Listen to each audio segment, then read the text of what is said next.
Welcome back to Bread and Butter, where we are serving up the basics for Hearthstone improvement. I am Doc McButt, and as always, I am joined by Tito. How you doing? And this week, we have our favorite returning guest, DragonRider. Dawn, how are you doing? Hello. Thank you so much for having me on again. I always love being on here. But I'm doing very, very well. I'm excited to talk about some cool stuff. Well, we always appreciate having you on. So, Dawn, what have you been doing inside Hearthstone? Oh, inside Hearthstone, I have been playing a bunch of Battlegrounds because I have been competing in the Battleground World League. I think Tito is also competing in that. So been playing a lot of Battlegrounds, and more recently, I've been playing a ton of Titans because the new expansion is super, super fun, and there's a lot of decks to play and try. So I've just been playing a whole bunch of stuff. Nice. Tito, how about yourself? I've also been playing a lot of Battlegrounds, mostly trying to get to 6K. I am in the World BG League. However, I was the captain. I was stepping in for Maritime Max, who left Hype Horizon, and I wanted to keep the team going. And we just recruited Absolute Context Connor onto the team this week. So I looking to try to put the best team forward, stepped aside, and now there's a team. It's Peaceful Sea, Connor, Colonel Mustard, and Judge. And so that leaves me kind of out, but that's good because I want to put the best team forward. I'm not the best player on the team. So I'm probably going to give that captaincy up to Peaceful Sea. So that way, because I'm always limited to 9 to 12 at Eastern Standard Time, and that kind of limits some of the other teams. So hopefully they can find more times that work for everybody. But that's a fun league. I really enjoy it. It's really, really well done, and everyone there is really enthusiastic. But outside of Battlegrounds, I'm on the struggle bus right now. I made it to D5, and just like the beginning of festivals, I cannot climb to save my life. I am playing all the decks that are good. I'm playing all the decks that are bad. I'm playing all the decks that are in the middle. And just, having some problems, but I'm not too salty about it. We're just trying to... I played some of the Mech Rogue, which is a lot of fun. I've been playing a lot of the Rainbow Bright Mage, which has been a lot of fun. Every deck out there, I played a lot of the Warrior, which is fun. Unless you don't find Odin, then, it's not as fun. But there's a lot of fun, cool decks out there, and it's been just great. I think the set is fantastic. I've really enjoyed it. And Doc, how about yourself? What have you been doing in Hearthstone? Yeah. So been playing a little bit of BGs because quests are fun, but since since the expansion came out, I've been playing Titans. Been playing a lot, and I know we're going to talk about decks later, but I've been playing a lot of Big Shaman. And then once that started to peter out, I switched over to Shockspitter Hunter. Standard's just really fun right now, and there's lots of new cards to play with. Thankfully, I haven't ran into Mech Rogue, but as far as the announcement goes today, it looks like that might be alleviated a bit. But yeah, Standard's just is fun in a good place right now. There's still just so much stuff to do in Standard, and I'm enjoying it. So Dawn, what have you been doing outside of Hearthstone? Ooh, outside of Hearthstone, well, I am still kind of in a recovery and get better type of phase physically from some medical things I've been dealing with. But other than that, I've just been trying to do a lot of self-care type things, I guess, in relation to that, and managing what I'm doing, which turns out is important. And I was doing way too many things before. Who would have thought? Surprise, nobody. Yeah. Tito was telling me multiple times over the last 6-8 months. He's like, you're doing way too many things. So yeah, I think outside of the game, it's just been a lot of trying to focus on how to balance things a bit better and focus more on actually doing things to take care of myself, and not just sit at the computer for 15, 16 hours a day and do a bunch of work. So very nice.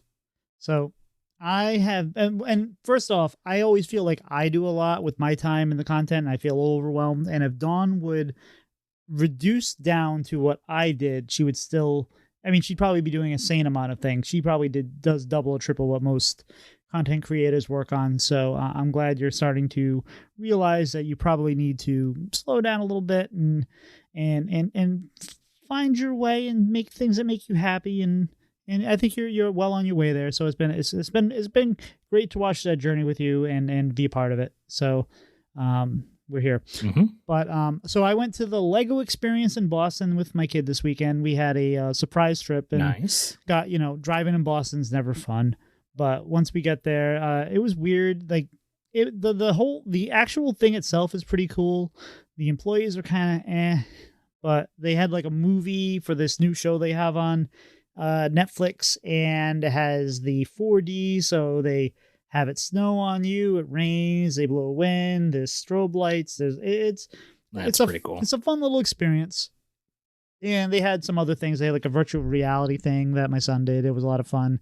And they have like a Lego. My favorite part was, it was very basic, but they had this like workshop where you go in and there's a Lego guy that says, okay, this is the thing we're working on. We built this in here and we made a little windmill. And it was like, okay, do this step. It was step by step instead of instructions and how do you do things. And it was just cute. It was nice little way to do things. And then afterwards, because we were already in Boston, we went down to Fire and Ice, which was always one of my favorite restaurants. I'm kind of over it now after going back again, but I'm kind of glad I did. The quality has gone down, and it's always nostalgia that drives you to some place like that. But then when you get back there, the nostalgia, you're like, this is what happens. You'll be like, oh, I love going to this place. And you get there, and you're like, I used to love going to this place. And then like 3 years later, you'd be like, I want to go back to this place. And you forget about the last time. So I want to build an app. I have a couple different apps I want to build, but one app I want to build is the remind me about this experience thing. And you look back at it and you leave yourself a note that says, yeah, I don't really want to do this again. So that way, when you say, do I want to do this again? You look at the app, it says, no, I don't. And you move on, because remembering these things, you always remember it the positive ways, unless it was really bad. And if it's very mediocre, you just kind of disappoint yourself.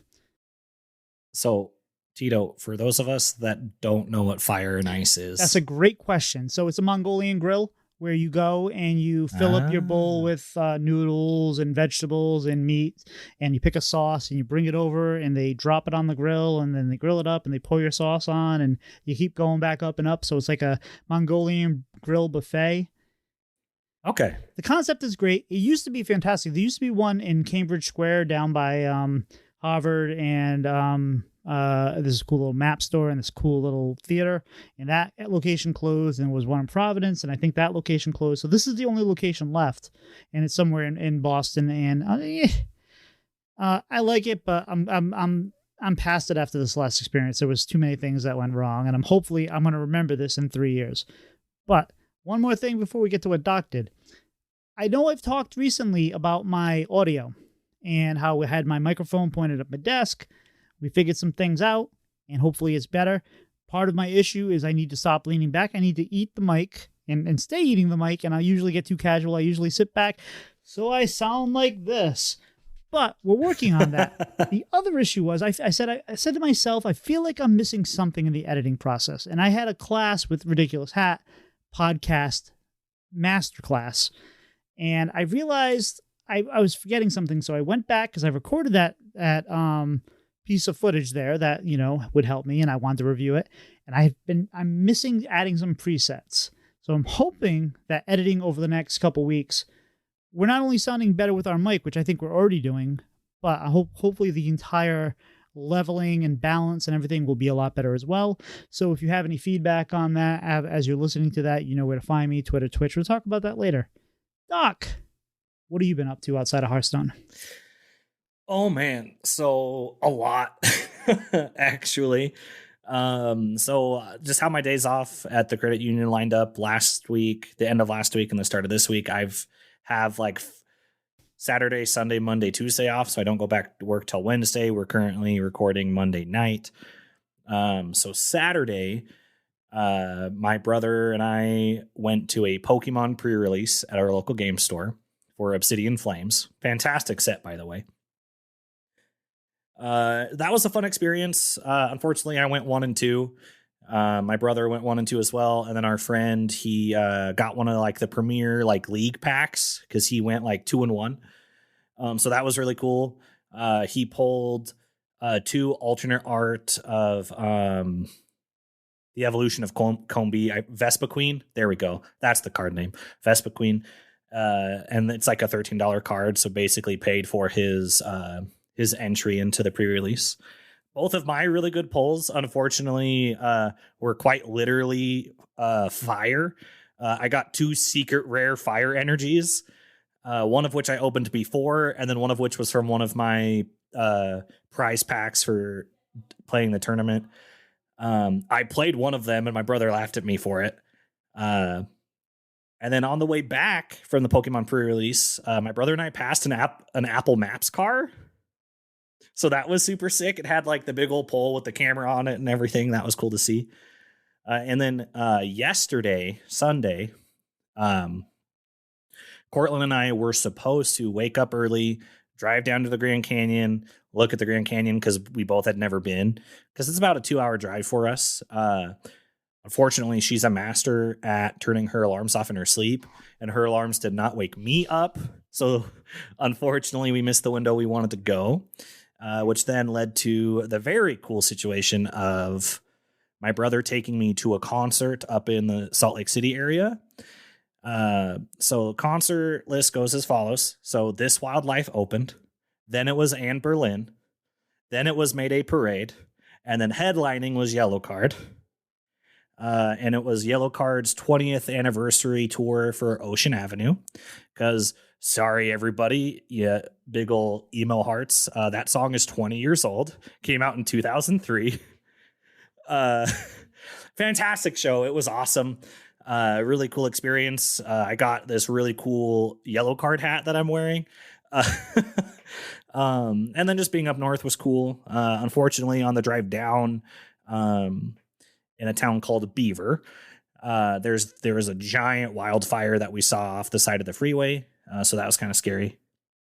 And then I've just been playing a lot of Baldur's Gate 3, y'all. That game, yeah, there's a lot of funny memes about funny stuff you can see and do in that game, but it is a fantastic game. Was well worth the wait that the developers had to make the game. There's just, you can quite literally do just about anything in that game, and it's just very fun to have a good game that has no microtransactions, period. Has no planned DLC because the game, one solid run through is about 100 hours, and there's 12 different classes. So there's a lot of playtime to be had, and you can literally replay the game without making the exact same decision. So you can always see something different. And then the dumbest achievement available in the game is called Jack of All Trades, which is, so in this game, you have a level cap of 12, where you pick one level in every single class, which is awful. You never do that because you don't get access to endgame stuff. But it is a achievement that people will get. And then Edelweiss and I tested out multiplayer a little bit. So that was cool. We weren't quite sure how it worked because nothing we read about it made it make a bunch of sense. But we figured it out, and it's a good time. And if anyone wants to play Baldur's Gate 3, you know where to find me on Twitter, and I will gladly play with you. And that's what I've been doing outside of Hearthstone. Now, have you made love to a bear? No, but that is on the list, bro. That's on the list. Dawn shaking her head. Yep, that's something you can do in that game. It sure is. No comment. Well, it's a druid in the form of a bear, so it's not just a wild bear. It is a consenting. No it is a consenting human. So on a little side jag on that, and we're not going down that rabbit hole. It's not worth exploring. But there was it's not a rabbit hole. It's a bear hole. Anyway, there's a show called The Magicians. Wait. And now you're going to talk about magicians? Hold on. I thought I was on bread and butter, not Blizzlet. What are we doing? No. I'm not going into. So there's a show called The Magicians. It was basically like if you took Narnia plus Harry Potter plus this old MTV show called Undressed, mash them together, you have the Magicians. And Is that the one where they talk about the land of Fillory? Yeah. That's exactly the one. Okay, very good show. I haven't Very finished adult it. show. Very adult show, yes. Do not watch it with your kids. But there's one part where Margot, who's one of the main characters, just chats up some of the talking woodland life, the bears, and this is why I thought about it, because of the bears. She just is very friendly and listens to them, and there's an election, and apparently she gets like the animal vote because no one really kind of addressed the animals correctly, and they outnumber the humans by like, or the voting bipeds by like 900 million or something like that. So she won by a landslide because she was nice to a couple bears and the word got around. So that just made me think of that. But so Titans has been out for a little while. Yes, we're bringing it back to actual Hearthstone. We're at 90% Hearthstone usually. We're bringing back the Titans. Dawn, what have you been playing in the new expansion this last week? Yes. Well, as I mentioned, I have been playing a ton of stuff. Usually the first couple days of an expansion, I like to build my own decks and just try different stuff. And I did do some of that, but also I've kind of just, I'm like, yeah, I'm just going to grab a whole bunch of decks that I see people post as well, whether it's a pro player or like somebody in a Discord or something. And so I've been playing a huge mix of stuff, which it's been super, super fun, this expansion. Real early in the expansion release, like the first day or two, I did try a lot of, Warrior with Odin and trying to do some like, armor stuff and like mech armor shenanigans. I tried some different variations of mech rogue. I tried some warlock. I've been playing the new nature shaman. That deck is so freaking hard. There's so much math. I am so bad at it. I've been playing like the ramp druid, treant druid, relic demon hunter, XL hound hunter. Really just a couple different hunters. I haven't tried any Shuckspitter hunter yet, so that's one I gotta try still. But yeah, I feel like I've just been playing a whole bunch of stuff. Nice. How about yourself, Doc? What have you been up to? So early on in the expansion last week, I almost played exclusively Big Shaman for like the first like 3 days. And my pocket meta on day 1 and day 2 was very, very, very control heavy. So ran a bit of a weirder list, ended up cutting out both ancestral knowledges, threw in 2 cold storages, threw out 1 flesh behemoth and 1 Thorigner dragon. I forget what the rest of the name of that card is. Thorigner Drake, maybe. And just threw in 2 Clap of Thunders just to get some extra wave clear because we're casting so many nature spells already. And we were just running into hand size issues. I played it with E-Sheep, and at one point it was E-Sheep, Dano, and Mad at Arms were all in voice chat with me over in Squelch, just looking at it. And E-Sheep and I probably played that deck together for close to like 3 hours and got the Rivendell combo off like 4 times that day. And that felt really nice. Then once that started to peter out, I switched over to Shockspitter Hunter. Because I loved the first version of that deck, even after its initial nerfs. And I love this version of the deck. It's still very good. I feel like Ignis is pretty strong. I feel like he's stronger than Kazakis was. But man, Hunter being able to get up to like 50 armor almost is just absolutely disgusting. I am a 10 mana weapon Andy. And usually, if it's available, pick Wind Fury and attack, gain 8 armor. And it just gives Hunter so much more survivability than they've ever had and have ever had a right to have. So it really just keeps like the mid game package in there a lot longer, and you can compete for so much longer. And you know what? The deck didn't need Bran. It doesn't need Bran now. Like, it's pretty good without him. So Bran just made it even more of a problem, which love Bran, but I'm so glad he's gone.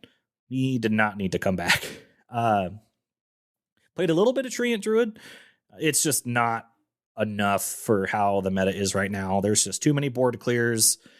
You gotta pray you get a whiteboard and it sticks, and that's just not how the game is right now. So unfortunately, like super aggro tree and druid just ain't it, Chief. Yeah, that's what I've been playing. Tito, what have you been playing? I've been playing a lot. Before we go to that, a couple programming notes. I was going to name this episode Play That Deck Again, Sam, because of the main topic, but I think we're just going to name it Unbearable. And also, E-Sheep was fantastic to have on last week, and I'm sorry you missed it. We'll have him on again soon because E-Sheep, just a fantastic human being and a wonderful podcaster. Yes. So you understand why he is becoming the new ridiculous hat of being on every podcast. What I've been playing is I have been in my triannual new expansion launch of trying to find the deck that works for me. I've been playing Relic Demon Hunter, which has been a lot of fun, but I've had issues with. Same thing with Rainbow Mage. Same thing with Mech Rogue. Same thing with Paladin, Pure Paladin. Same thing. I've played everything. I've been playing a lot. I just haven't found the one that I like. I've enjoyed all the decks, but I haven't found the deck that clicks yet. It's been a lot of fun. Everything feels good. I don't feel like anything's overpowered. In fact, there's some nerfs coming tomorrow. We'll talk about that. Actually, we might as well talk about that now. Tomorrow, Solid Alibi is getting nerfed. We don't know what. Probably going up to 2 mana. Or maybe Can't Be Discovered. Who knows? I think that would be a good thing. Can't Be Discovered would be really nice for that card. But they are also nerfing the Rogue. What is it? What is it called? It's Lab Constructor. Lab Constructor. Yeah. Lab Constructor, right? Where it's the one that duplicates itself. You can forge it to become magnetic. I don't think either of these cards need to be nerfed, honestly. The meta has felt fine at Diamond 5 or whatever, and I think that is premature, but I don't think they're making gigantic moves that really are going to make that much of a difference. I still think Mech Rogue will still be good. I still think Mage is going to be fine, so I don't think they're destroying anything, but I don't think they needed to move as fast as they did. But seeing how they are nerfing things, were these some of the decks you hated? Dawn, what decks are you hating to see right now? Even if you like playing them, what decks do you not want to see on ladder? Actually, this is kind of hard for me right now because I think that the meta actually feels pretty good. So there's not really decks that I particularly hate seeing necessarily, at least not as much as I have in past metas. But if I had to pick one, I would probably say Mage, and it's because of Solid Alibi. I hate the Solid Alibi for like 3 or 4 turns in a row, and it's like, come on, like, all right, twice is fine. Maybe if you discover one more, okay, but multiple turns in a row, getting multiple, like, it just starts to get really tiring, and I'm like, that's just not fun. I think is the next question we're going to talk about the nerfs. Tito kind of already did, but yeah, I'll share my thoughts on those in a minute after Doc says what he's hating to see. You might think, though, before you get on, you might think that because I actually wrote the show notes, I would have remembered the order of things we were supposed to talk about. I apologize. I jumped the gun. For shame. Okay. For shame. Doc, You're good, my guy. Doc, You're good. what are you hating to see right now? I think I can tell you. Yeah. So the new version of Chad Warlock, just I don't like it. It's just dumb. You kill a flesh behemoth, and then they get Thaddeus out, and then it just spirals out of control from there. But yeah, I mean, Chad Warlock's kind of been a villain for a minute. Blood DK, I still hate it. I hate removal that heals for removing things so much. It's one of the reasons why I hate that some of the things Priest can do. Because, like, yeah, fine, I'm okay with you removing stuff, but the fact you gain an additional benefit from removing a card is the part that, like, infuriates me as a mid-range aggro player. Like, it just feels like that's just way too much, like, to put together. And then I have played against Rainbow Mage a couple times. That didn't feel good. I remember the first game I did it, didn't realize what was happening, and then all of a sudden I was dead. And that didn't that surprisingly did not feel good. I'm happy both cards are getting touched. I haven't played against Lab Constructor or Mech Rogue yet, but Solid Alibi is just Ice Block again, and glad that it's going to get touched in some degree. Lab Constructor, hopefully it just can't like copy itself or whatever. I don't know. Hope they do a fair change on that. I don't think it's going to be like an attack decrease. I mean, I'm probably wrong, but I believe in Team 5, and usually we always have a nerf like 1 to 2 weeks after a set comes out anyway. And this is a very small nerf. It's only 2 cards. They're not buffing anything. So just these 2 cards are getting changed. Hopefully that lets room for a few more things to come out, but I feel like the meta right now is pretty diverse and still healthy feeling like last meta. So that's always a plus that they don't have to change too much. Doc, I don't know how you've not seen Lab Constructor, because I don't know how you've not run into Mech Rogue, because it is probably like... I'm just dodging those mechs somehow. I sure am. And I'll say, I don't like, I agree with you about some of the Warlock, although it hasn't been that prevalent. It's not the Chad part that bothers me, because that's whatever. It's just, once they get Sargeras down, and if you can't clear Sargeras that first turn, then it's just this never-ending 2 minions with taunt each turn. If you're playing anything board-based, that is just no fun, because you have to try to clear and attack in the same turn, and that's almost impossible. Luckily, it hasn't been that prevalent because of Mage and Burn Shaman, which goes over the top and don't care about your minions. So that is holding, I think, Warlock back, which has been nice. Outside of that, just Control Priest. Like, y'all, let us play some cards in the first week. You want to play Control Priest starting now, fine, but that first week, let us just play our cards. You really? Come on. Anyway. I've enjoyed most other decks, though, outside of playing the Control Priest, and I don't even hate Control Priests. I am not Daniel, or I'm not Doc, I am not a lot of these people that hate Control Priests. Wicked good. I respect you. It's fine. But not the first week. I respect him, too. I just don't like some of his decisions. That's okay. He's actually playing, so today is his, congratulations, he's on his Twitch affiliate anniversary. I don't know how many years, probably like 38. But congratulations to him. And he was actually not playing Priest. He was playing Spell Shaman or Bioluminescent Shaman. Good for him. Nature Shaman. Nature Shaman. But no, I don't mind Control Priest, but like week 1, maybe if we just say you can't play Priest in the first week of an expansion, things would be better.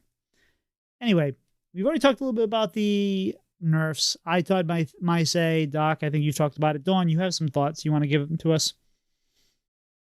Yes. So, I guess in terms of this, I will say, I also agree. I am glad that it's just like a couple cards, just 2 cards here, not a huge thing. I feel like this is the first, maybe not the first, but it feels like the first expansion in a while where they haven't had to nerf anything in the first like 3 days of the expansion.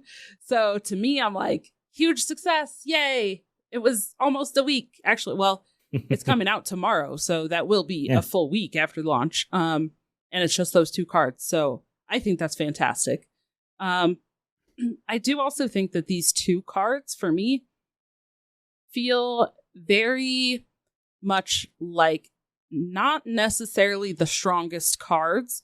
I know I've seen some people talking like, oh, these aren't the cards that I would have picked to get touched. And I think that's fine. I think what the goal of this little patch is that's touching these 2 cards, I think these are a feels bad to play against play pattern nerf. These are not, they're the most powerful cards and we need to nerf them. No, they provide a very bad play experience when people are playing against them. So I think that that's great. And I want to see how the meta continues to develop after these 2 nerfs go through. And then in another week or week and a half or 2 weeks, see how the meta has been developing after that. So For me, I'm like, I think this is great. I think that those are both definitely going to create some pretty bad play patterns overall. So I definitely like that they're getting nerfed. I will say, though, that I also think Mimiron in Rogue probably is also going to continue creating some kind of bad play patterns. And maybe just the stealth aspect of that. So I do wonder if that's something that could get touched or changed in the future. But as of right now, just a week in, I think that this is great, honestly. Especially after I feel like the last several nerf patches and changes that we've had have been very, honestly, very top level player guided and very just these cards need to change for this. And they haven't really addressed cards that I think the average player has kind of had a gripe against. So this feels like it's kind of more back to that. So be interesting to see. Yeah, I agree with you that they're more feels bad nerfs versus power outlier nerfs. And I don't think you're going to see Mimron touch. I think you're going to see, at least not right away. I think that after the last couple expansions and the feeling that Rogue is kind of they keep getting set after set of nothing really. So we're going last set, they had the bounce that really didn't do much. And we're kind of relying on this. You always see Miracle come back because the high level players can do things with Miracle. So I think they're going to be pretty resistant to change anything about Mech Rogue because Mech Rogue's actually seeing play versus the initial outcry of we don't want to play Mech Rogue, we want to do roguey things, and now Mech Rogue is good. I am so surprised at that still. I was definitely somebody who looked at all those cards was like, holy crap, look at all these mech cards, this is gonna be bonkers. So I am surprised that there were so many people who didn't think that it was gonna be very good. Well, no, it wasn't that people weren't saying they were very good, they were saying that it's not Rogue. So with the Mech Rogue, you're playing mechs on top of mechs on top of mechs on top of mechs. That's not the usual kind of play patterns of Rogue where you're bouncing things and hiding things and playing multiple cards in a turn and doing all kinds of things. So I think people that are traditionally Rogue people were outcrying this doesn't feel like Rogue. I don't want to play mechs. I want to play Rogue. And I think with that discourse, we overlooked how powerful this Mech Rogue package could be. Doc, you had thoughts? Yeah. So, I mean, I'm going to change it here in a second and then I'll circle back to what I was going to say. Do you think that this could be they're wanting to change the play pattern we've kind of consistently had the last couple of years of Rogue? Just play something, bounce it, play something super discounted that's big, do a bunch of degenerate stuff, but just super fast and repetitive. I think they're just trying to change how Rogue plays a little bit because, like you said, Miracle Rogue's not really seeing anything right now, which Miracle Rogue has been one of the evergreen archetypes that Rogue has had that has just always been viable in one way or another, and we haven't seen it so far yet, which I think is a good thing. Just changing the way people interact with the class to stretch different muscles for the class, and then. I think I can actually put both things in one, actually. I don't have all the cards to play Mech Rogue, so I can't speak from any kind of personal experience. But I'm just glad that they're moving Rogue in a different direction because we just got out of having Null be the big bad guy. And Rogue's always kind of had something super degenerate to do. Not saying that Mech Rogue isn't degenerate, but it's degenerate in a different way. I feel like from the discourse I've seen. Yeah, that's all I have to say about that. Yeah, I don't think they're going to change. I don't think overall they're going to give every class different packages to try to mix it up, make it interesting, but I don't think they're going to change Rogue's core identity of it in general, playing little spells and little minions and combos and all that. I think they realize that the Rogue players out there like that style, and I don't think that that's going to be a long-term change. I could be wrong. I haven't seen anything about it, but I don't think they will. To me, this kind of style of Mech Rogue in a way feels very similar to that Quest. I think it was the Quest line rogue.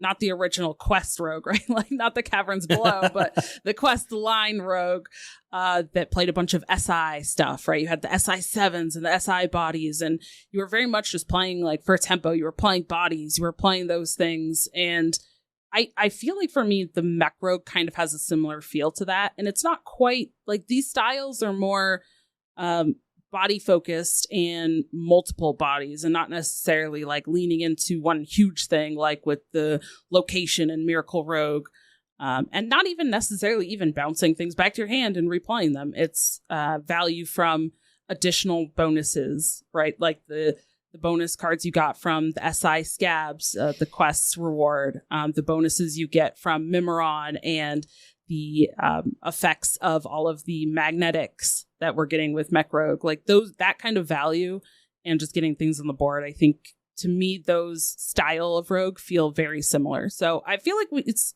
similar to things that we've had before. It's just not the same as what we've had recently, I guess is how I'll put it. All right. So final thoughts on the first week of expansion, Dawn. I cannot keep up with how many decks I want to play, and I love it. Doc? Y'all, I don't know if you've heard this or if you've experienced this, but Hearthstone is so fun right now. There's just so many different decks to play in Standard, Quester, and BGs. I feel like the game has stayed in a state of being fun in more than just one place for the longest it's ever been fun in more than one place.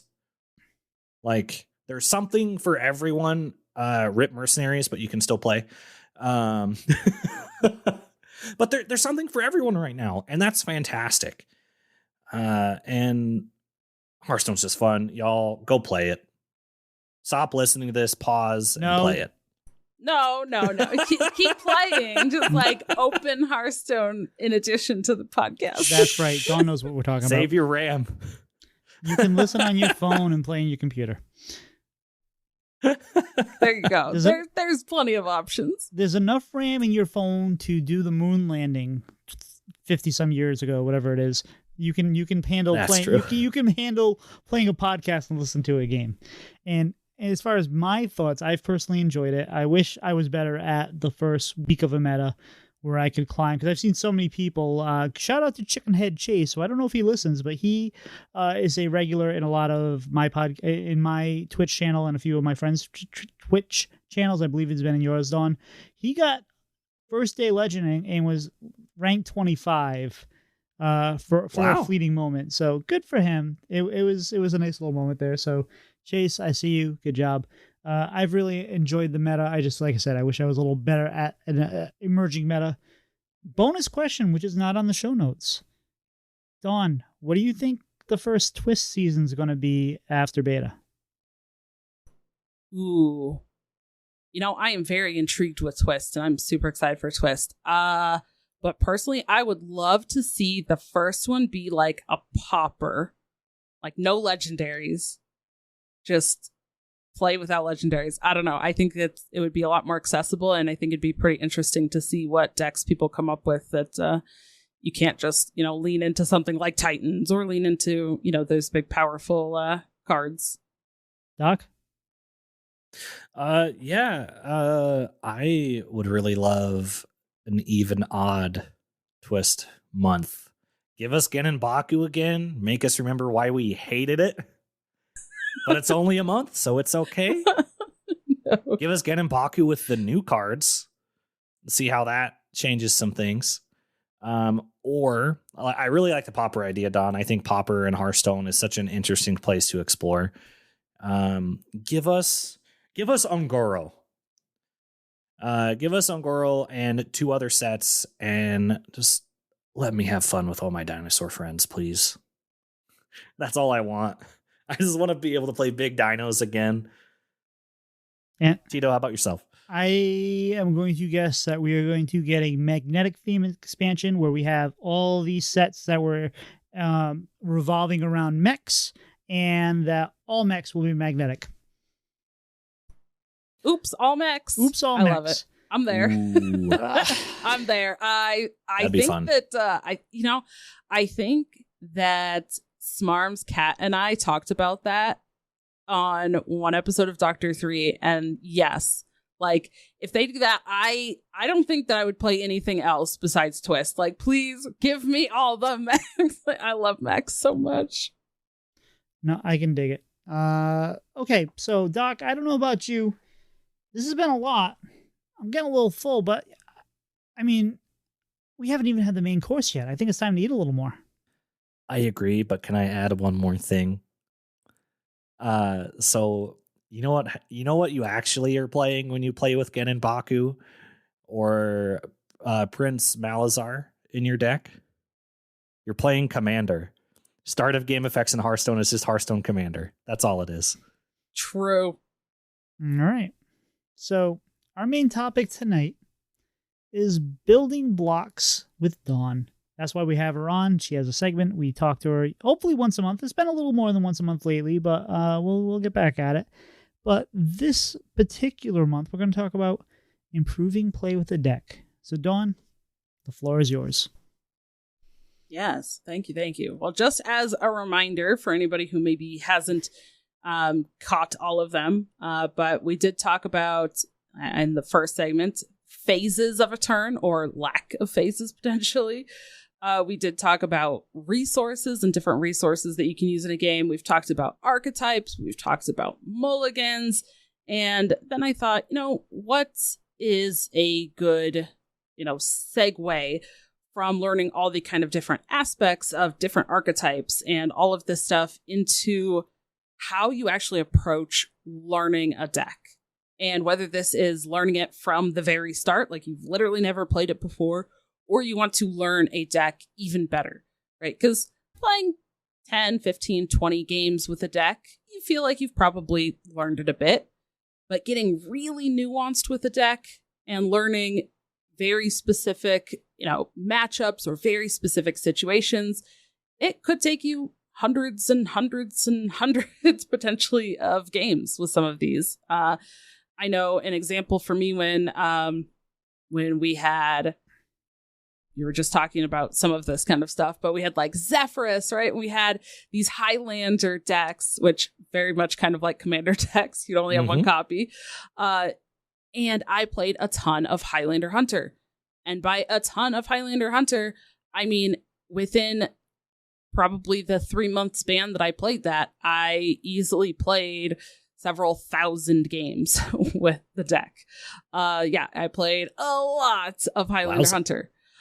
So even as I got, a couple hundred games in and even further, and then as I faced different decks, I really had to learn even more about my deck and different situations. And I want to start by kind of breaking down a little bit, talking about when you first learn a deck. Now, Ron Mexico and I actually did a segment on this a little while back on our podcast, TCCG Roundtable. And I thought it was really, really interesting because when we talked about this, it actually turned out that we approached this from 2 completely different ways.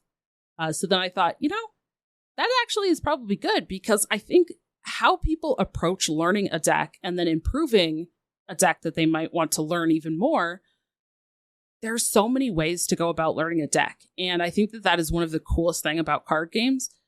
So one of the big approaches that you can take is to literally just get the deck list and start jamming some games.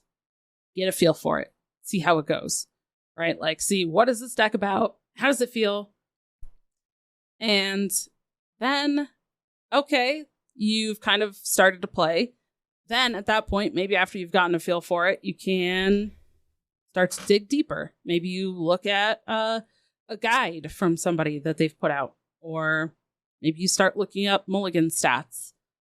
The other approach is to kind of do the opposite of that, right? Is to maybe watch a streamer or read a guide or look at some of that stuff and say, okay, this is how these people play it. This is what they try to do.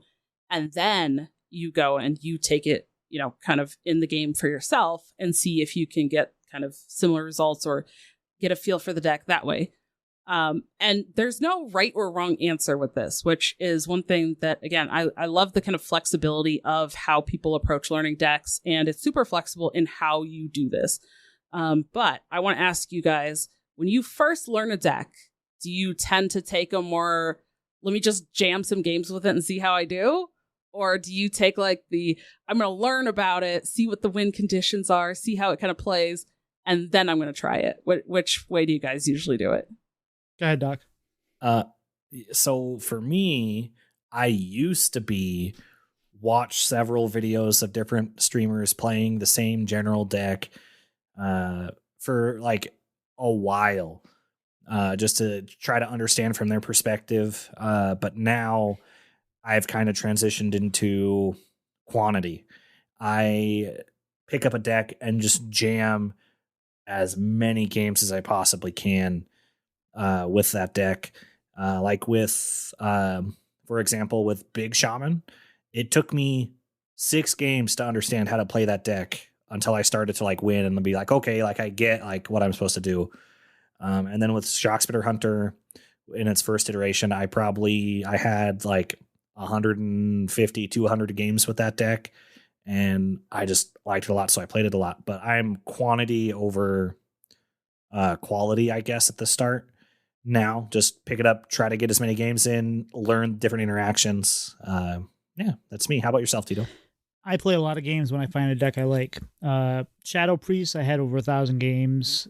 Valve Shaman, I had probably 700 games. When I find a deck I want to play with, I stick with it and I grind it. I usually start off looking at mulligan statistics to help me at least start, and I don't always go by them. I usually use them as a general rule, but then you start to figure out, no, I really don't want to. Like with Rainbow Mage, it's like, do I keep Sif in my opening hand? And a lot of times I might say, well, yes or no, whatever. But then you get the feels of what feels really bad in this particular matchup when I'm playing Druid. If they have due process, I'm going to burn it. That's a bummer. So maybe I keep it there. So you start to get a feel for that yourself. But I subscribe to HS Premium, which I suggest everybody does. And it gives you some more advanced mulligan statistics. It gives you against class and all that. So I stick with those. Those help when you're starting a deck, knowing what to keep and what not to keep. But just playing the games and then talking about them in Discord. If you have games where, hey, I was in this position, I'm not sure what I would do here, you can talk about it. And I would say the interesting thing about playing a deck a lot of times is it's still, you don't know everything. Like you can play, like I said, I played Shadow Priest a million times. Loved it. Really clicked with me. There was a whole community about it. And I would get into a matchup and I'd be like, do I keep these 3 cards here? Do I keep this here? Do I keep that here? What do I want to do? Like, you could have real strong knowledge and still not understand, or at least not be fully confident in the right plays or the right. You can still question yourself. Like, it's not autopilot if you've played X number of games. You can still ponder, am I doing the right thing or how I want to do it, because each situation is different. Even the same 3 cards, and you almost never have the same 3 cards in your hands to start, or 4 cards. Do you keep 2 of the same thing? Do you let one go? What's the matchup? So just to answer the question, I play a lot of games and I talk about it on Discord, and I do look up mulligan statistics. Dawn, how about yourself? Yes. So it's kind of interesting because I believe Ron said that same thing as kind of both of you, where he kind of just takes the deck and just like runs with it and see what happens. For the most part, I at least try to typically take a bit of time before I start playing a deck. Even if it's just to like, I'll kind of look through and analyze the deck list a little bit, right? Like I'll glance at the deck list and be like, okay, what do I think is the win condition of this deck? What do I think are kind of like key cards that I might want in a mulligan, or that I might want to like play on curve? Or, is this deck going for drawing a bunch and then playing this thing? Like, what do I think the deck wants to be doing before I ever even like start playing any games? And again, there's no wrong way to do this, right? Some people are very just like, let me get my hands on it. Let me start playing it. And I will learn the deck by playing it badly, and that's fine. And some people are like, let me watch somebody else play it before I play it, because maybe they don't want to screw it up a whole bunch, or they don't have time. Some people, they don't have time to put into playing a ton of games to try to learn a deck. And if you can spend 30 minutes of your lunch break at work watching someone stream, or watching a couple of replays, or chatting with people in a Discord about, hey, here's kind of how the deck works. And then you get to go, have your 1 hour playtime at the end of the day or whatever it is, and you get to jam some games with it. That might make you better with the deck. You might feel more comfortable kind of learning decks with that approach. So there's definitely, I think, as we've kind of talked about some of these different topics, we've kind of mentioned some of these, right? Like whether you're, playing for 8-10 hours a day, or whether you're playing 3 games at a time on a quick break, a lunch break, or whatever it is that you have going on, there's still these same kind of ideas that you can take to this learning process. So that is kind of the initial, like, as you first get into a deck. But a lot of things that Tito was saying definitely do apply, whether you're first learning a deck, or if it's something that you've played for, 20 games, 50 games, 200 games, 2,000 games.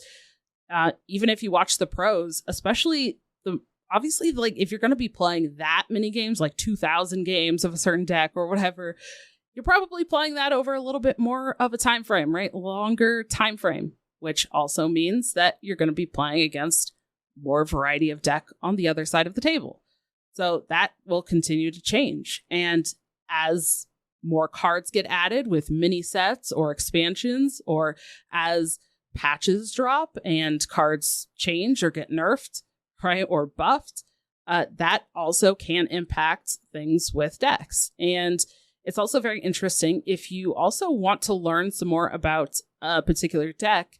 I also recommend, and this is something that I don't think really gets recommended often, find someone who does a lot of competitive stuff, or talks about lineups or deck building, and go ask them, hey, what kind of cards would you suggest for playing in this with this certain meta? Or, hey, if I'm seeing a lot of this, what kind of tech card would you suggest here?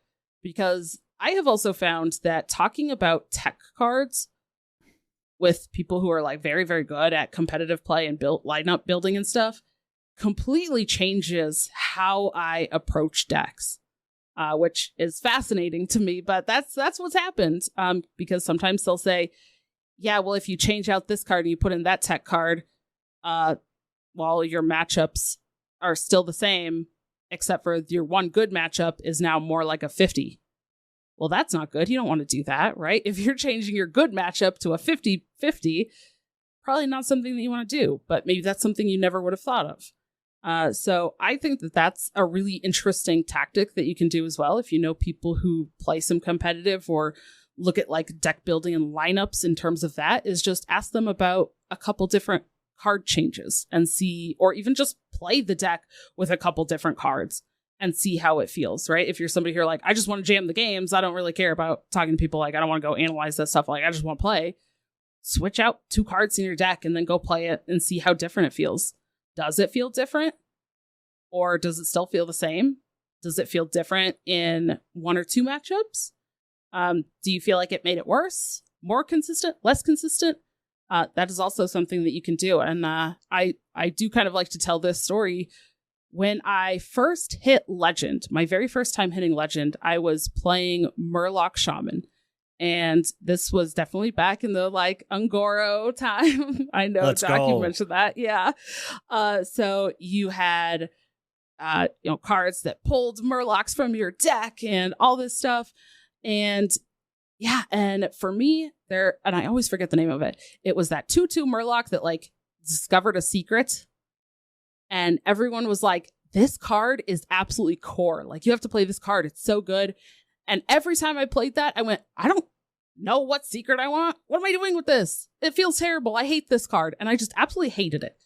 Like, I don't know why, but just in my soul, I was like, I hate this card. I don't want to play this anymore. And so then I decided, I don't feel like I'm understanding this, no matter how many people say it's good, no matter how many times I've tried playing it. It's not clicking for me. I don't understand. And then I thought, you know what I do understand, though? I understand charge, and I understand hitting people in the face. So I took the, oh my gosh, now I cannot remember the Murloc. It's been so long. The Murloc who had charge. I think it was a 2-1 or 3-1. Bluegill Warrior? Bluegill, yes, that's the one. Yeah, Bluegill. And I put that in the deck instead of the little guy that gets you secrets. And I started winning a bunch of games. And I hit Legend for the first time with that. And at that time, everyone said, that card is so bad. That card is so bad. But based on my experience playing the game, and even after talking to people about that card, I could not click with the secrets. But for me, I thought, you know what? This charge, this extra damage gets me there more often than not. So for me, learning that about the deck and just saying, hey, this is really not working for me. I need to try something different within the same deck. Not just I need to go learn a new deck. I need to try something different within this deck. And it worked. I don't know, have either of you guys had experiences like that, or even talked to people and you're like, wow, this 1 or 2 cards feels like it makes a difference, and that was something you learned even after playing a deck for a while? Go ahead, Doc. Such a good question. So for me, sometimes I have, well, not sometimes, a lot of the time I struggle with understanding the value of playing the card when I should play it versus when I want to play it. And so talking with people like Ridiculous Hat or Storm Rage, or like Man at Arms, and them helping drill the idea into my head that the value that I want will never come. So I know that's not exactly what you were saying, Don, but it's still going to an outside resource, giving them like how you feel about the deck and how you play. With the Murloc deck you were playing, I changed it a little bit. I added the Apothecary. I had Dino Size and Anything Can Happen, I believe, was the Paladin 10 mana spell. And it was just a dumb, fun, stupid Murloc deck. But yeah, use resources, talk to people about things you're not sure about. Generally, when I was at the stage of really, really, really wanting to learn a deck, I watched a lot of Trump SC, because believe it or not, Trump used to make basically nothing but educational Hearthstone content. Yeah, like the file is bad. Yeah, Defile was a 1-star card or 2-star card. But yeah, find someone other than yourself, whether it be through just a video or whatever, and talk to them or watch them, see how they play. Sometimes when you're watching a streamer or a YouTube video, they'll talk about, like, actually talk out their plays and everything. And something people can do for themselves is talk out your own plays, see the first line, look for a second or third line. And I know I went way off of your question, Don. I'm so sorry. This is just Doc rambling now, I guess. Tito, how about you? All right. So several things. First off, Dawn's right. Like, when you watch videos and you start talking about things and evaluating a deck, and you start saying, this card doesn't work for me, change it. And if it doesn't work, change it back, and maybe you'll figure it out. Like, one thing I've been doing lately up until the expansion was, how do I get the Prison of Yogg-Saron in this deck? And I was listening to the Vicious Syndicate report and on the podcast, and they're saying this card's actually pretty good in this deck and this deck. I was like, well, if it's good in this deck and this deck, maybe it'd be good in this deck too.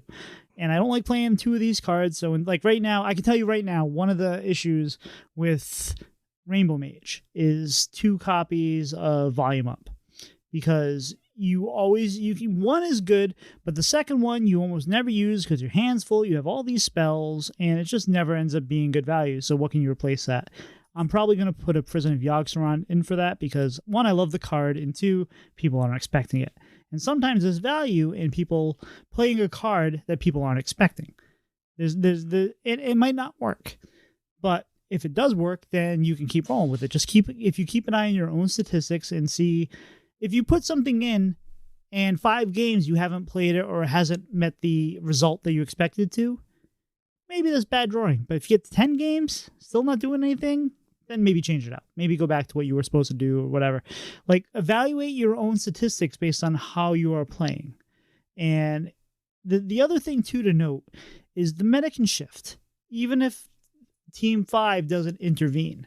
If you're playing a deck that's playing really well and something changes in the meta, even if it's not directly targeting the deck you're playing, let's say you are playing a deck that really beats up on a couple decks, but those other decks beat up on some other decks. And the meta shifts to target one of those, and then the amount of decks that are being played shifts. And then you start seeing a bunch of decks that are not directly trying to target you, but because they are targeting a different deck, the decks that they beat are starting to become less relevant, and those are the decks that you would beat. I know that seems kind of like a lot of things, but the meta can shift based on not just what you're playing and can have a direct effect on you.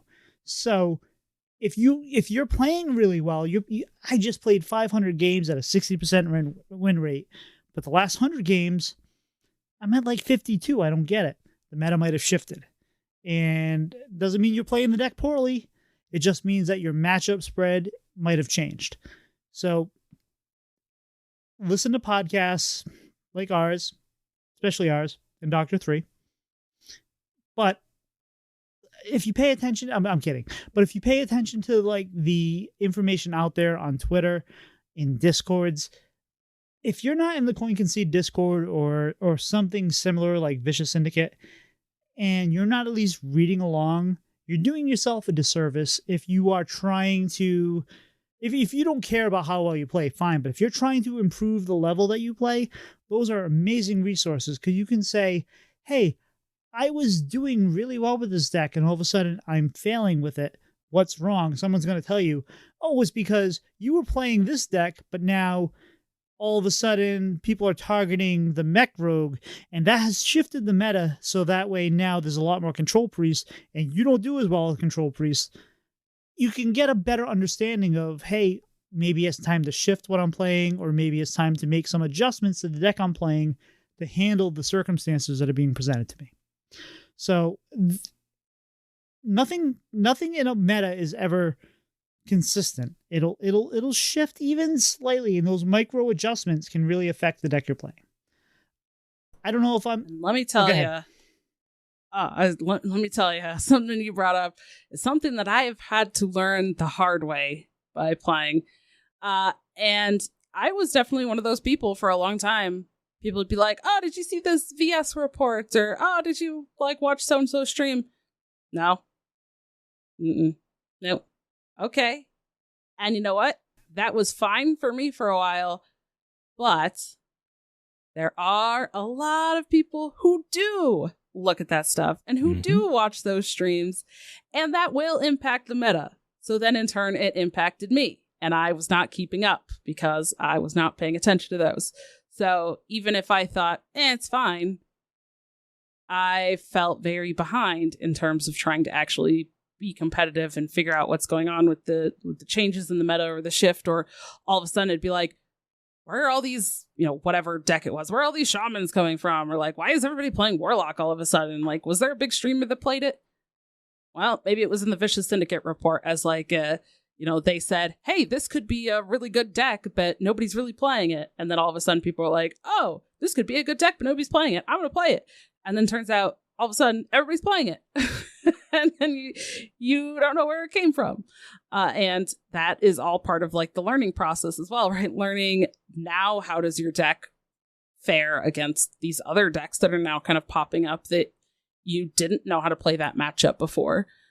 So definitely, some of this is kind of getting more towards the, I would say, like advanced levels, but depending on where you're at in your climb, in your journey of just playing Hearthstone, or in your improvement, and where you're at with like your comfort levels with decks, that the more information you give yourself, whether that is learning from other people, whether it's a stream, podcasts, talking to people in Discord, whether it's looking at like stats and those, like Vicious Syndicate report type things where other people are putting that info together. Any and all of that is all going to help you, right? It's kind of like if you try to do something by yourself without ever acknowledging that anybody else has maybe done that, it might be difficult. You might struggle. Or you might be doing it one way that maybe kind of works, but maybe it feels like it takes forever. And then all of a sudden, as soon as you bring it up, someone else is like, oh yeah, just try doing it this way. And then all of a sudden it clicks. Or you find a faster way of doing it, or whatever it is, right? So these things start to stack up, and they really do add up over time. But I think one point that I really just want to drive home is there are so many different approaches to learning a deck and getting better at a deck once you start learning it more, that it really is flexible. So please, like, find ways that you can take these approaches to learning decks or getting better and fit them into your schedule. One example that I will give for me that I've been doing lately is, as I mentioned, I've been trying to take some more time for like self-care and actually taking better care of myself. And one of those things has been doing more like Epsom salt baths to help my joints. And when I'm, I'll be like, okay, I'm going to be in there for like an hour, and I will take my phone and I'm going to play some Hearthstone on my phone. But turns out when I'm not at the computer where there's multiple monitors and multiple things vying for my attention, and I'm just in the bathroom where there's nothing else going on, and I'm playing a game of Hearthstone on my phone, that's the only thing I can focus on. So I am putting my full attention into the game, and that has helped me quite a bit with my focus and getting better. So even if it's something that maybe you're like, let me see if this like weird random thing that I can try works for you, however you can do it, anything like that will help you learn and help you get better. And when you are playing a deck, as much as if we're saying, if you're getting hundreds game in a deck, you know the deck. So you know that, hey, this usually works, and all of a sudden it's not. That's an indication to you that you probably should try to figure out maybe what's changed in the meta. And sometimes, like we were talking about Vicious Syndicate. Vicious Syndicate, whether you like it or not, is an influential force on the meta. And if Zacho says that this deck could potentially be powerful, even if it's not, it's going to become a force in the meta, whether for good or evil. It will affect it.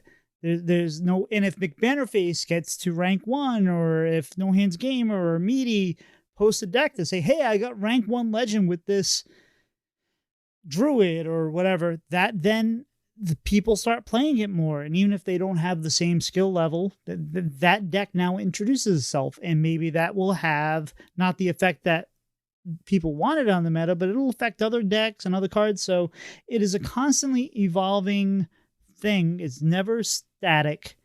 It's always fluid, which is, I guess, is the very definition of not being static. But it constantly moves, it constantly shifts. So you can feel, hey, so I think I've talked about this before, but I used to bowl, and I haven't really bowled since COVID, maybe once or twice. But I had one season where at the last third of the season, I was bowling 6 10s every week, which is I was averaging over 200 per game for 3 weeks. And I'm like, I finally figured bowling out. This is great. And then I took the summer off, and I came back, and all that knowledge was gone. I had no idea I was back to like 190s, 180s, and I was frustrated. And I said, I thought I figured this out. It's always going to shift on you. It's always going to change. So even if you have a deck, you're like, I'm playing 75% win rate. This is great. I'm going to stick with this till the end of time. It's going to change. So reading those changes and understanding, the more you understand why they're changing versus I'm not playing well. No, you might be playing just fine, but things are different. So don't feel bad if you start losing. Just take that as a data point and say, something's changed. What does that mean? Maybe you have to switch decks. Maybe you just have to tech the deck, or maybe you have to play different. So you can figure it out. But just pay attention to the warning signs and pay attention to the notes that the Hearthstone universe is giving you. Dawn, do you have any final thoughts on improving play with the deck?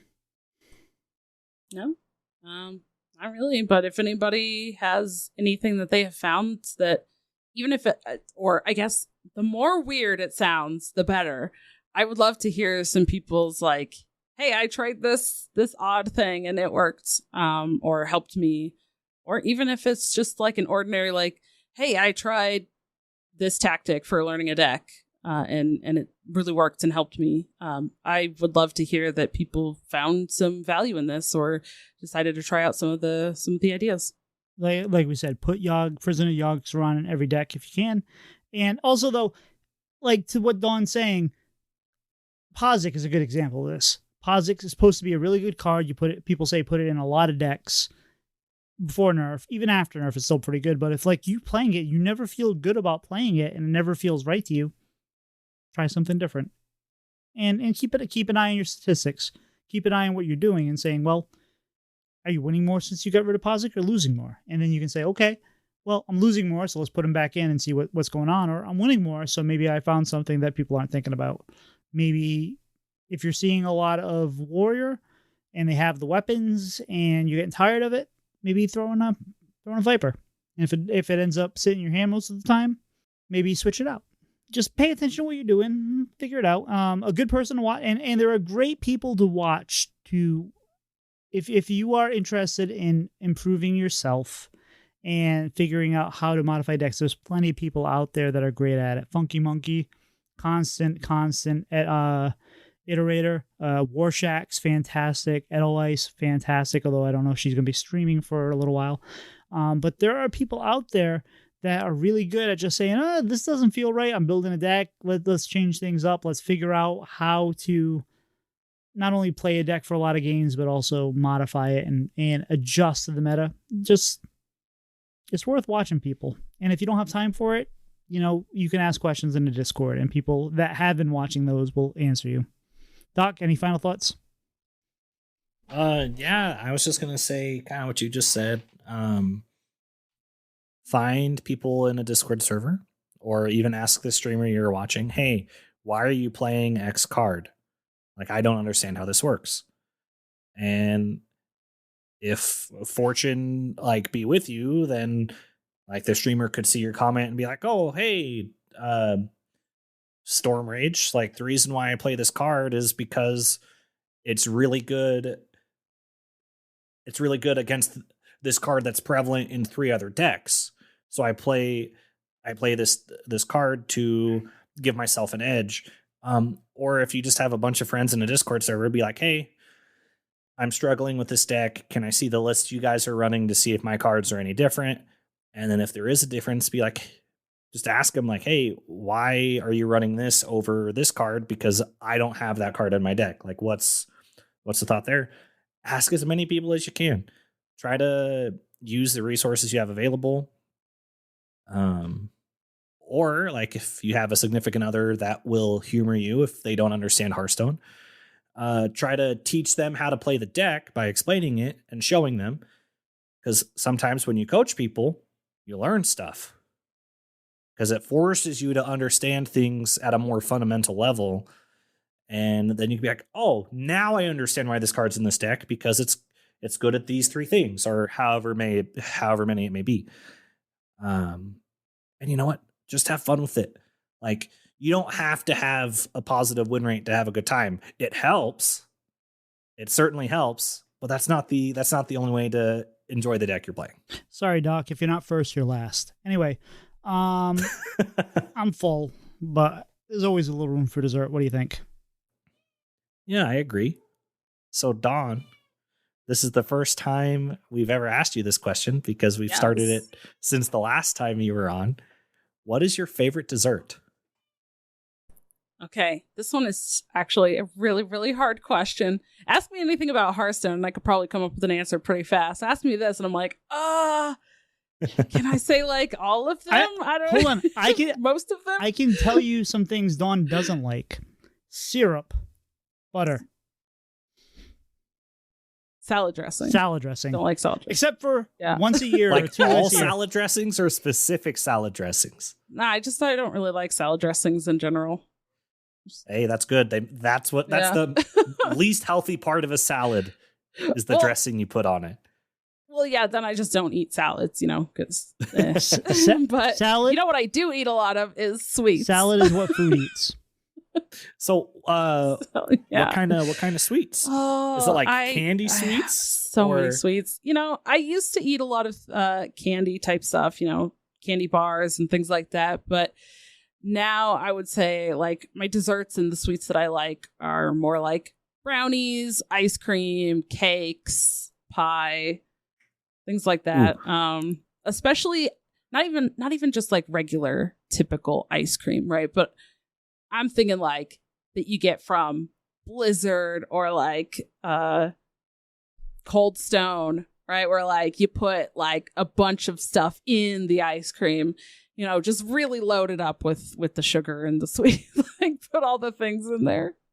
What is your perfect Blizzard? Coffee ice cream with cookie dough pieces, brownie pieces, and Oreo pieces. Ooh. Yeah. It's very good. Yeah. It's very, very good. Add a coffee porter to that, and we got a perfect meal. Yeah, hot coffee alongside it with the coffee ice cream. Love it. All right, Doc. Yeah, so listeners, please leave us a review. Let us know what we're doing. Good, bad, ugly. 5-star review helps with visibility, but as always, as I say, leave a review on how your heart tells you. It just helps with visibility, so that's why we asked for 5. But if you don't think we deserve a 5, that's perfectly okay. So please leave us a review. You can also email us at breadn@gmail.com. Dawn, where can people find you? Yeah, you can find me all over the place. You can find me on Twitter, X, whatever we're calling it every day. I'm still just going to call it Twitter. It's Twitter. You can find me there at DonnieDK. That's DAWNIEDK. You can find me on Twitch and YouTube, DragonRider TCCG. You can find me each week talking all things standard Hearthstone over at the Doctor 3 podcast, and also every week, which is on my YouTube or through audio, you can find me talking all about a whole bunch of different card games and a lot of topics like this over at the TCCG Roundtable. Doc, how about yourself? Where can people find you? Yeah, you can find me on Twitter and Twitch. Yes, I said Twitch, because I do stream sometimes. Lies. At Doc McButt. How about yourself, Tito? You can find me at Tito Santana HS on both Twitter and Twitch. I am reducing the amount I stream because I realize that. So what happens for me is I get online. I get to be about 9 o'clock at night, and I should be working on making some content or doing some other things. I have lots of ideas, and I say, you know what? I just want to play Hearthstone, so I just fire up OBS. I play Hearthstone. I'm trying to work on maybe taking it down a couple nights and actually working on some things because I'm getting behind on the things I want to do. But I'm not going to hold myself too close to that because I just want to play games and have fun. But DragonRider, do you have any shout-outs this week? I do. So the first, kind of two, but the first shout-out, of course, has to go to you guys. Thank you so much for having me on and inviting me back again. I love doing these. And I love having you on. Thanks. The other shout-out is going to be to my AFG, my Amber Flight gaming crew. I think we have really got a super amazing crew right now. There's a lot of really hardworking, like dedicated people on the team. And, not only have they been doing things for AFG, but a lot of them have really been helping me out, whether that's just, in kind of some of that personal stuff or in the game and with my content. And I'm feeling very excited and motivated for the future. I've noticed you guys have had a uptick in activity, and I know you're trying to kill production by adding smarms, but that's fantastic. Just kidding, smarms, we love you. But I've noticed that there's been a lot of activity lately, and I can't wait to see where Amber Flight Gaming is going. I appreciate you, Doc. How about yourself? Any shout outs this week? Yeah. So obviously, Don, thank you so much for being on again. It's always a pleasure. You're very fun to talk to. And you're very intelligent and it's just fun to listen to your perspective and what you have to bring about Hearthstone. So thank you. Thank you. Yeah, of course. And I want to thank Bro McButt, because he helped me have a great day yesterday and a great day on Saturday with Pokemon. We're just trying to do things together because I am moving 4 hours away from him at the end of October, and then at the end of this school year, if all things go according to plan, he'll be doing his master's in Texas. So this is probably the last time in our adult lives that we live within like 10, 15 minutes of each other. So we're just trying to do as much as we can, because distance between relatives is always awkward. Sorry, this is getting pretty real. But then like having an identical twin and then adding distance on top of that's always kind of awkward, because you're just so used to them being there whenever you need them to be. So we're just trying to do as much as we can to make whatever time we have left with seeing each other being easy as possible. So big shout out to Bro McButt. And how about yourself, Tito? Well, I know Doc called him Bro McButt, but the rest of us call him Ass Man. I'd like to thank Deck Tech, who put out a tweet today that was really nice. And he was talking about a Magic article.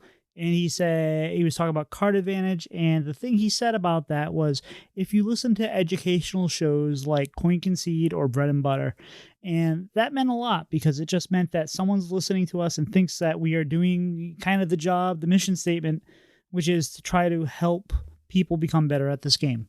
And I don't know if we are successful or not, but occasionally someone reaches out and says, hey, yeah, I've learned a lot listening to you guys, and that's kind of the goal. So I just want to thank Deck Tech for that, because that means a lot that you consider us. I mean, even to be just mentioned in Coin Seed, aside from the fact that we're a Hearthstone podcast, means a ton. I also want to shout out Blizzlet this month, who are doing the Badass Women of Hearthstone. I believe, yes. Dawn, you were on that, and that's why I knew all about your syrup and butter.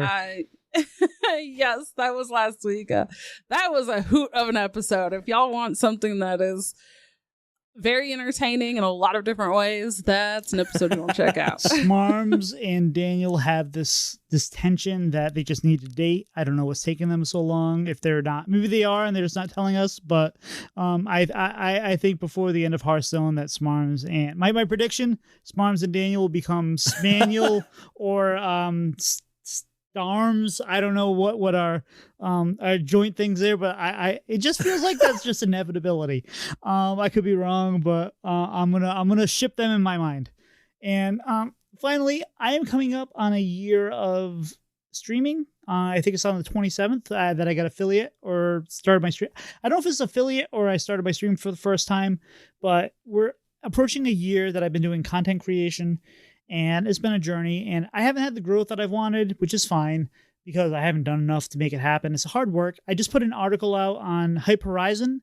If you go to hypehorizon.com, you'll see an article I wrote about how content creation is hard.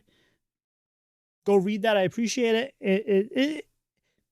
It's not a complaint. It's hard. The people that are successful and the people that are semi-successful and the people that put the work in, it's hard. This is not as easy. People think, oh, you're just playing video games. No, there's a lot that goes into it. So go ahead and take a read. But I want to thank Pilot, who has been with me on my channel for a year. He's a mod. He is the most consistent person that shows up and has helped me and plays games with me and is just encouraging. And I probably wouldn't even still be streaming if it wasn't for people like Pilot. So thank you very much. It's appreciated. And Dawn, thanks for showing up again. We appreciate it. We had actually a late cancellation. We were going to have Dawn in a couple weeks, but we had a late cancellation, and she stepped right up and filled in tonight. So I can't thank you enough. I'll tell you one thing. This is a little aside. Getting guests every week is hard. And sometimes it's easy, but sometimes it's not. And we have had a guest for 34 straight weeks or so. And I don't know if we can sustain it, because I don't want to keep inviting the same friends back over and over again, aside from a couple people like Dawn and E-Sheep and whoever. because it's hard to ask people, hey, you want to come on again? You want to come on again? And plus, we're trying to keep these topics interesting and different and diverse and covering topics that we haven't talked about. We're going to revisit topics. We're going to go back to things like we talked about, like tilt and picking decks and all that. I think we've come a long way since we started. So we'll revisit topics because it's important. But we'll be thinking about how we're going to maintain this format and bring on guests and all that. So if you have thoughts or people you want to see on the show, let us know, because if you say, hey, I really want to hear this person, maybe we can get them. Let us know. You can reach out to us. What's the email address, Doc? Bread and butter, as in the letter, hs@gmail.com. That's it. But anyway, thanks, everybody. I think we're toast. We'll see you. Bye-bye. Bye. Go get some dessert. Dessert.